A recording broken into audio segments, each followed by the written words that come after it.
In the brutal winter of 1882, the Wyoming frontier was a cold-blooded beast.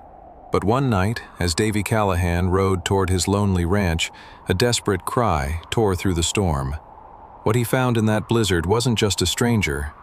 It was a secret powerful enough to change his life, and deadly enough to get him killed. Watch till the end, partner, to uncover the truth behind that frozen night, and tell us where you're watching from. Subscribe to keep our stories alive. Now, let's ride into the tale.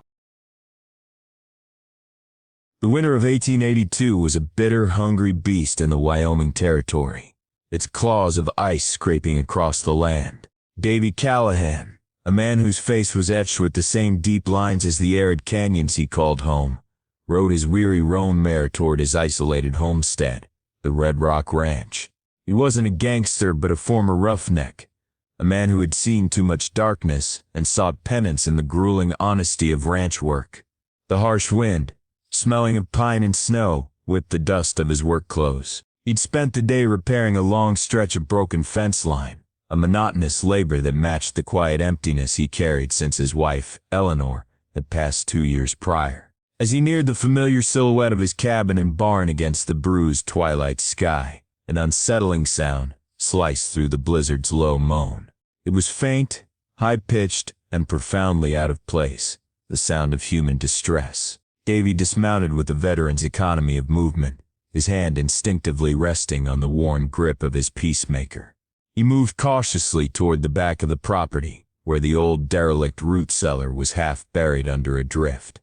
Tucked against the rough-hewn stone wall, shivering violently beneath a thin mud-stained shawl, was a woman. She was hugging a child, a toddler, no older than 3, wrapped tight against her chest. Both were nearly invisible beneath a dusting of snow. The woman's face, pale and drawn, turned up to him. Her eyes, wide and green, held a terrifying mixture of desperation and defiance. "Who are you? And why the good Lord's name are you out in this fury?" Davy's voice was a low rasp, unused to speaking more than commands to his horse or his dog. He didn't offer a hand yet. He needed to read her first.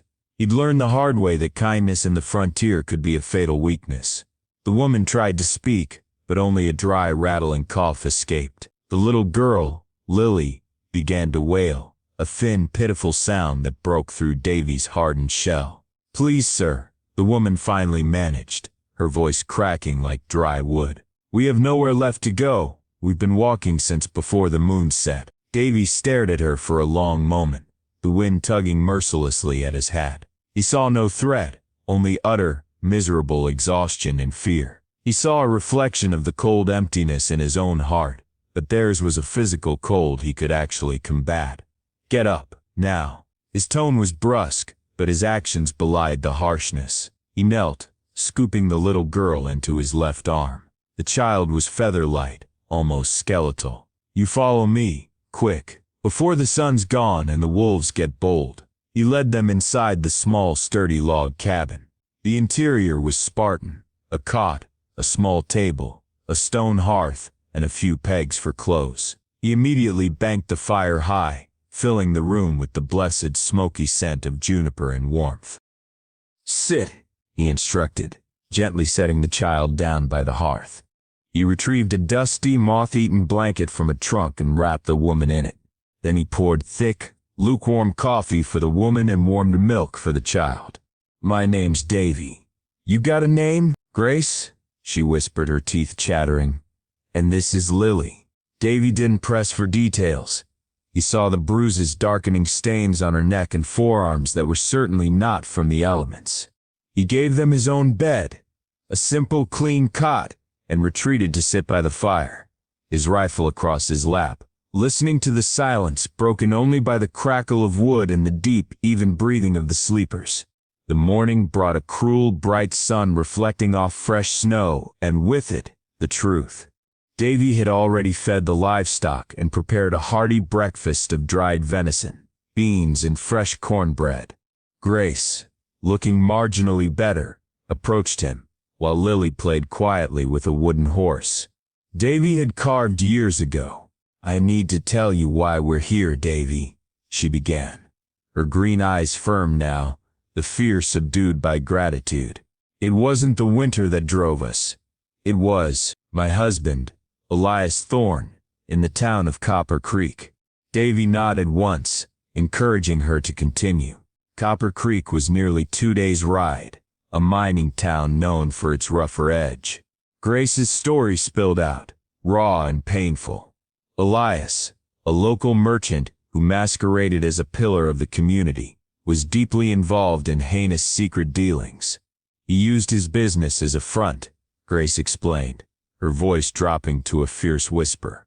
I found a ledger, tucked in a hollowed-out floorboard in his office. Not just property transactions, Davy. This was meticulous documentation of their enterprise. The systematic acquisition of young women from the impoverished families and the local Dine encampment, selling them off to mining camps and distant towns. Kidnapping, plain and simple, dressed up as indentured servitude. Davy's jaw clenched. He'd always suspected the rumors about the disappearing girls were more than just runaways. When Elias realized I knew, when he saw the file, he nearly killed me. He beat me until I couldn't stand, locked me in the attic, but I managed to slip out when he was drunk last night. I took the proof. She patted a bundle tucked inside her coat. The ledgers, the documents, and photographs of the poor girls they took. If he finds me, he'll silence me for good. Davy felt a chill that had nothing to do with the weather. He had run from his past as a hired hand for a railroad gang, a life of necessary but morally gray violence. He'd never trafficked in human lives. This was a depth of villainy that called for a reckoning. Stay here, Davy commanded, looking at her with an intensity that promised both protection and danger. Keep the rifle loaded. Don't open the door for anyone but me. I'm going to town, not to turn you in, but to find out how wide this net is cast. He saddled his horse and rode out, the sun high, his resolve steel hard. The emptiness in his life was suddenly filled, not with sorrow but with purpose. The nearest settlement, Afton's Crossing, was a dusty collection of shacks and 3 reputable businesses, a blacksmith, a general store, and the Crossfire Saloon. Davy tied his mare outside the saloon, his long coat pulled tight against the late morning chill. He walked in. The immediate silence was thicker than the usual cigar smoke. Davy Callahan had a reputation. After Eleanor's death, he'd vanished, and the few times he came to town he was a ghost, silent, paying his dues and leaving. Now he was back in daylight, looking like a predator scenting prey. Then the noise returned, louder than before, fueled by a mixture of whiskey and nerves.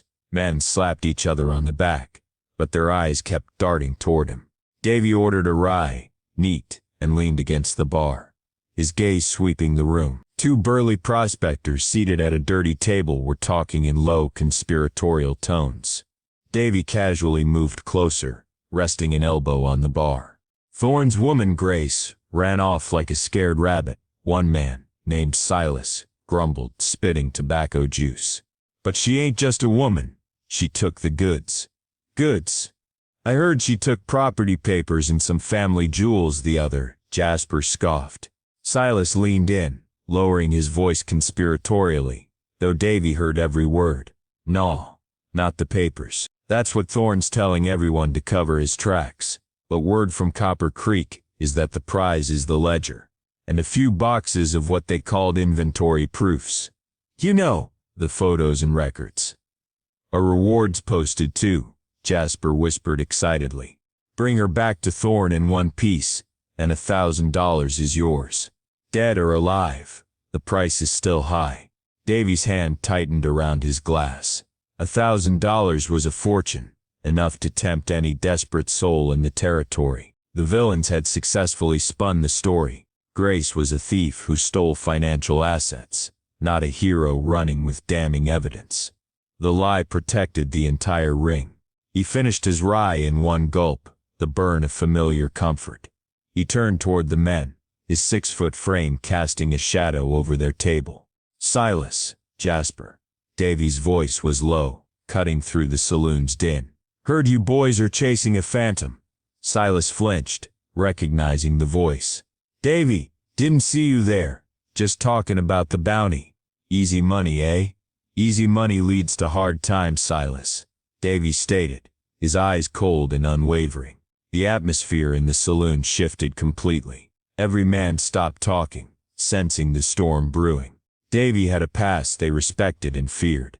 He was a man who knew the law, both the written one and the one governed by the barrel of a gun. Davy pushed off the bar and walked to the center of the room.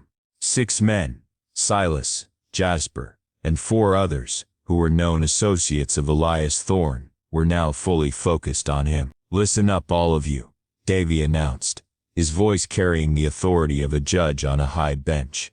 "I know why Grace ran, and I know what that ledger contains. You boys are chasing her for a lie. Thorne is a monster, trafficking women, and selling their lives for profit. And you, if you bring her back, you'll be accessories to his crimes." A hush fell over the room. Davy used the silence to drive his point home, speaking of his own dark history. 2 years ago, I was looking at 6 years in the federal pen for my own reckless decisions, breaking the law, pushing people, making threats. I turned myself in, not because I was caught, but because my wife died, and I needed to face the truth of who I was becoming. He paused, letting his vulnerability serve as a weapon. I surrendered to Judge Harrison. I laid out my crimes, promised to live clean, and offered him every piece of information I had on the crooked railroad officials I worked for. Because of my full honest confession and cooperation, the judge was merciful. My sentence was reduced from 6 years to 6 months of hard labor, and I was released with a promise: never break the law again. He looked directly at the 6 men. This was the moment of drama, the turning point, where grit met morality. Thorne is the head of the snake, and he's going down. But you boys, you're just the hired muscle, or fools chasing a fast dollar. You still have a choice. He pointed a finger directly at Silas and Jasper. If you surrender now, come with me, and testify truthfully about Elias Thorne's kidnapping and trafficking ring, I will personally guarantee that Judge Harrison hears of your cooperation. I can't promise a pardon, but I can promise a reduction of time. A year, maybe 2, for a full and honest confession, rather than life in prison for complicity. Silas looked down, shuffling his feet. Jasper looked from Silas to Davy, his face a roadmap of internal conflict. After a long, tense silence, Jasper slammed his hand on the table. "I'm out. A year in a clean cell beats a lifetime on the run, or worse, swinging from a rope. I've got a mother to think of. I'll talk." Silas's relief was palpable. "Me too, Davy. Thorne promised us protection, but he'd hang his own kin if it saved his hide. I'll give up everything I know." The 2 men stood. Their surrender created a stark division. But the remaining 4 men, hardened desperados led by a brutal man named the Bear, glared back, their faces set in stubborn, greedy lines. "We ain't buying your preacher talk, Callahan," the Bear sneered, his hand hovering over his holster. "We follow Thorne. The bounty is better than your charity, and we know you ain't armed enough to take us all." "I don't need to be," Davy said, his voice dropping dangerously low. "The law is armed, but I am offering you one last chance to save your souls and your lives." "No," growled another of the 4. "We're taking the woman and the reward." Davy simply nodded. "Then you have chosen your fate." Davy, with Silas and Jasper in tow, now collaborators in salvation, rode hard to the judge's circuit court office in the larger town of Sentinel Peak. It took a grueling 2 days, but the urgency of the situation compelled them. They presented Judge Harrison, a stern but fair man who remembered Davy's past integrity, with the full confession from Silas and Jasper. Grace's safety was paramount, so Davy provided a sworn affidavit about the location of the ranch and the documents. The judge, seeing the gravity of the evidence, the ledger pages, the detailed confessions, moved with astonishing speed. The local marshal and a small trusted contingent of deputies were dispatched immediately. The raid on Copper Creek was swift and decisive. Thorne and the remaining 4 holdouts, the Bear and his cronies, were caught red-handed. The evidence Grace carried, combined with the detailed testimony of Silas and Jasper, created an undeniable case of trafficking, conspiracy, and attempted murder. The legal proceedings were brief. Silas and Jasper, having surrendered and provided crucial evidence that saved countless lives and brought a major criminal enterprise to its knees, received the promised leniency. 1 year each in the territorial prison. They would serve their time clean and emerge with a genuine chance at a new life. Elias Thorne and the 4 men who refused surrender were not so fortunate. Their crimes were egregious, their defiance absolute. They were convicted and sentenced to life imprisonment at the infamous Yuma Territorial Prison, a fate far worse than any short stint Davy had served. Justice, in the high, cold mountains of the territory, had been served. Grace was safe. The lost girls were found and returned home. The frontier had tilted back toward the light. Davy returned to the Red Rock Ranch a week later, exhausted but lighter than he had been in years. Grace was waiting for him, Lily running out to meet him, her small legs churning through the snow. He knelt down and scooped Lily up, burying his face in her warm, sweet-smelling hair. "You saved us, Davy," Grace said simply, standing before him, the strength back in her spine. She wasn't the terrified refugee anymore. She was a woman who had faced a monster and won. "You saved yourself, Grace," he corrected, rising. "You had the grit to take the evidence and run. I just provided a warm hearth." "More than a hearth," she whispered, meeting his gaze. The green in her eyes was no longer the color of terror, but of deep, quiet hope. "You gave me back my life, and you gave me something I hadn't realized I needed until I saw it in your eyes." "What's that?" he asked, his voice rough. "Honesty," she said, stepping closer, "and a gentle hand. You're a man who understands darkness but chooses the light. I watched you ride away and I thought, this is a good man, a man who can build something true." Davy reached out and gently brushed a strand of hair from her cheek.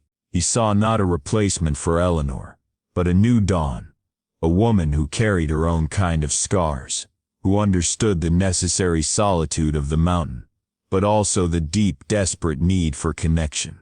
The loneliness he had cultivated since Eleanor's passing suddenly felt like a heavy coat he was ready to shed. "I haven't been honest with myself until now," Davy admitted, his hand resting on her shoulder. "I've been hiding here, using the work to run from the pain. You brought the world back to my doorstep, and with it, the chance to be a better man, not just a survivor." The months that followed were a quiet, steady rhythm of healing and building. They worked the ranch together, turning the house into a home, not just a shelter. Davy learned to laugh again, and Grace learned to trust the silence. One clear, cold afternoon, standing on the ridge overlooking the Red Rock Pass, Davy finally reached for her hand.